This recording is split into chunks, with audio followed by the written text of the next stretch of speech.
Pemirsa, Wakil Ketua Komisi 5 DPR RI menyinggung terkait perlunya penarikan retribusi kapal tongkang pengangkut batu bara karena dinilai menimbulkan banyak dampak pada Kota Palembang.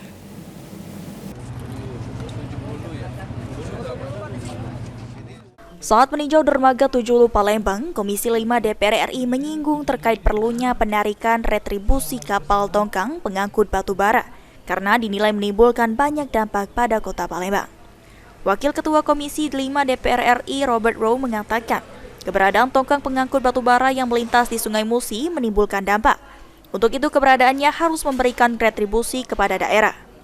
Oleh karenanya Komisi 5 DPR RI akan menyuarakan hal tersebut agar bisa dilakukan komunikasi antara kementerian dan pemerintah pusat. Apa yang bertanggung jawab tentang wali kota yang bertanggung jawab di situ?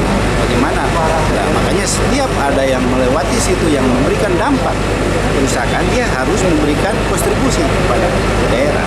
Nah, ini saya kira tadi Pak Wali sudah sampaikan, kami juga akan menyuarakan itu secara agar ini bisa dilakukan komunikasi antar kementerian dan pemerintah pusat. Ini pendidikan pajak dan pajak yang melewati yang ditarik oleh pemerintah itu harus ada bagian juga yang.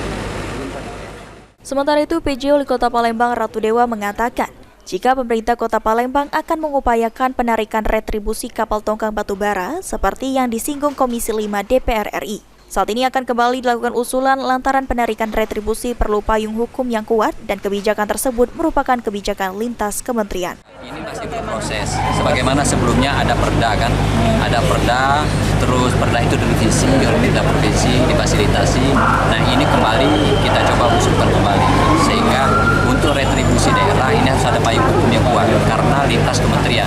Semua kementerian terkait di situ. Kita usulkan dan ini masih juga berproses. Sudah ada hitung-hitungan belum Pak terkait dengan nilai retribusi yang mungkin akan didapat? Sandi Pratama, PAL TV.